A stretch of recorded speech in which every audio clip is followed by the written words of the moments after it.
And welcome to another lesson and summary of world history.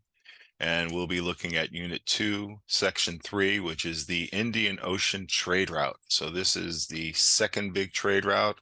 Um, this one they're all hugely important, but this one's a little bit different than the Silk Roads in that it's an ocean or a sea-based trade route.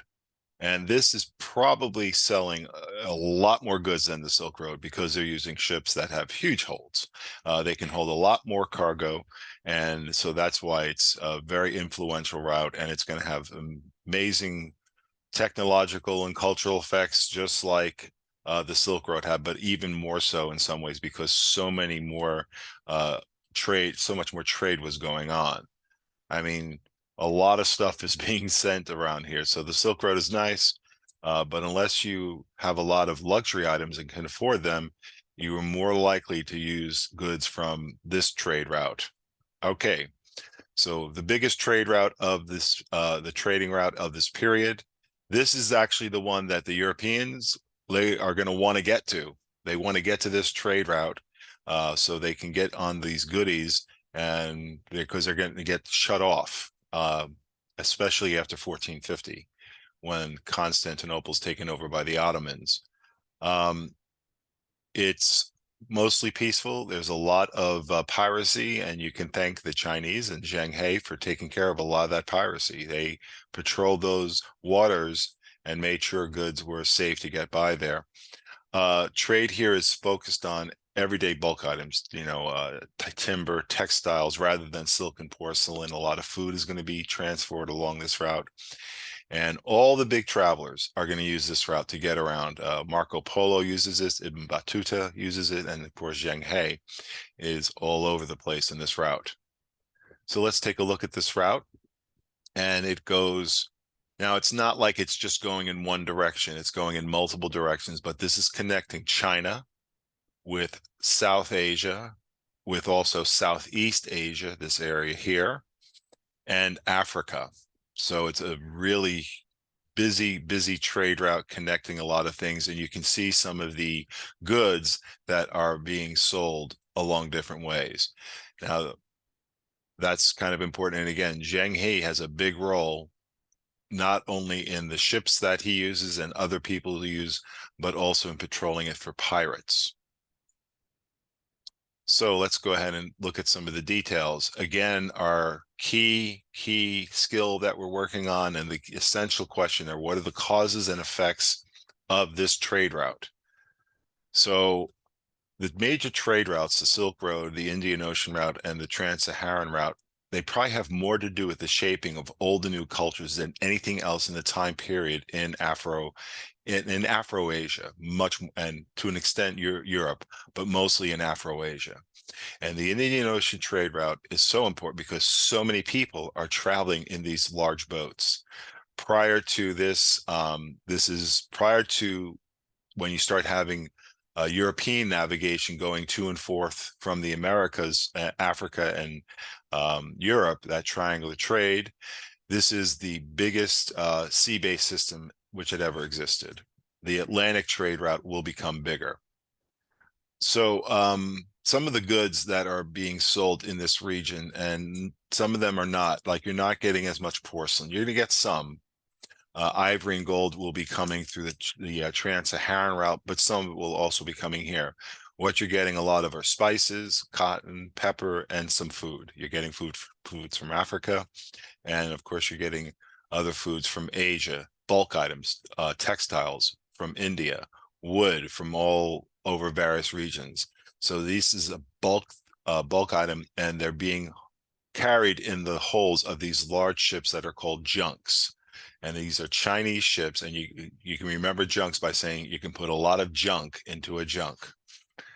Okay, so you're going to be finding a lot of goods. Again, the food, wheat and rice, and bananas, everything. What makes these trade routes possible are the monsoons. So the monsoons are part of the cause.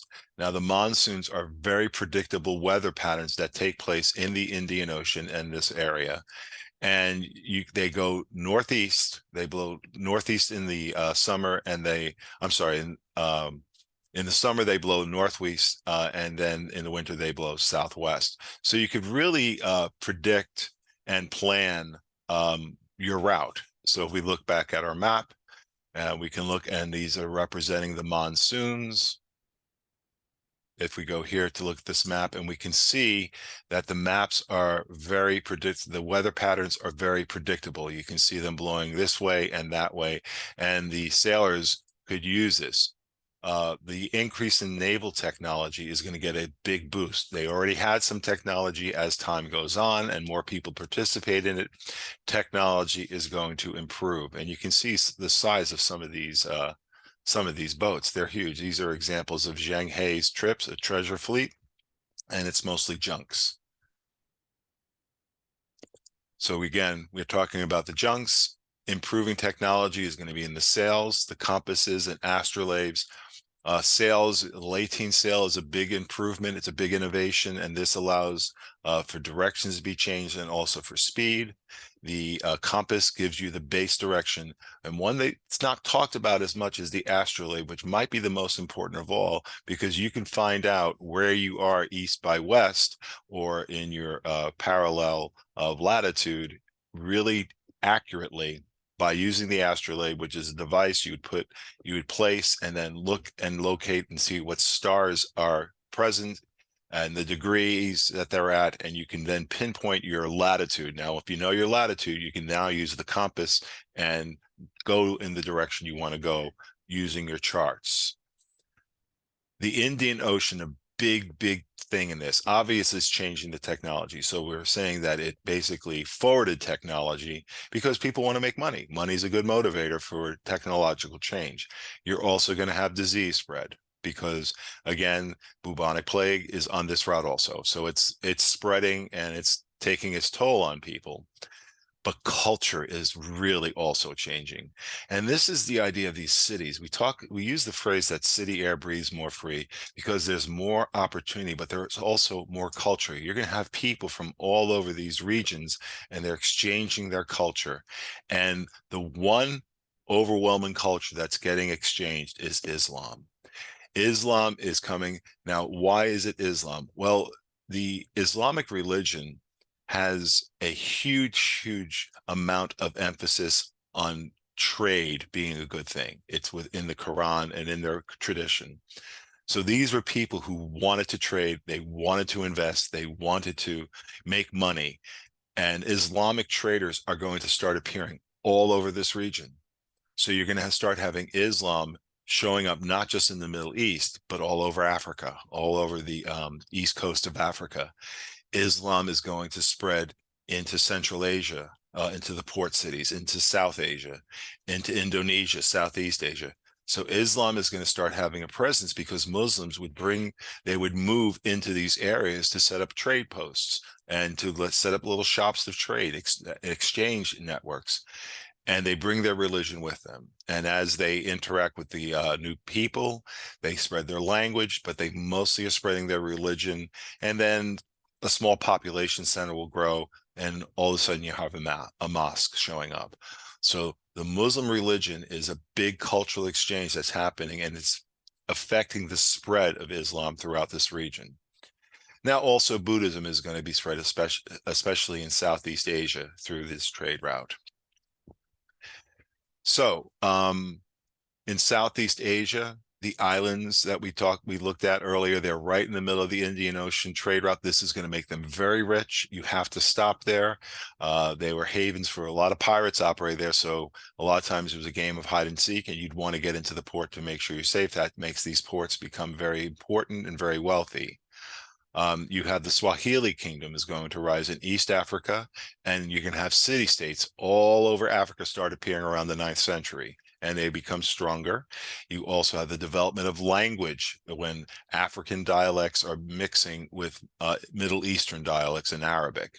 So you have a language systems developing. Trade is creating a new class of people in this area, and it's really prominent, the merchant class. Cities are getting bigger, again, especially along this shoreline and with ports. So you have the rise of cities, large populations, cultural exchange, wealth exchange, and again, the big cultural shift is going to be Islam. So some of our causes and effects, we have the knowledge of science is a cause, the knowledge of the monsoons. The technology is going to increase trade. So things like the compass, astrolabe, these are eventually going to end up in Europe and help with European trade, which is going to be developing in the 15th century. A huge trade or cultural exchange, I should say, and a change in effect is the rapid spread of Islam throughout East Africa, into East Africa, and into South Asia. Okay, so, and eventually you have Indonesia becoming the dominant religion in East Asia or Southeast Asia. In Indonesia, that island group is Islam today. So think of how it spread from the Arabian Peninsula and the Middle East all the way to Indonesia, and it's due to this trade route. So there are your causes and effects. I hope this has helped you and will help you with your task. Remember, the big theme for lessons 1, 3, and 4, which is coming up, is the causes and effects of these trade routes. So have a great day, and I'll see you next time in World History.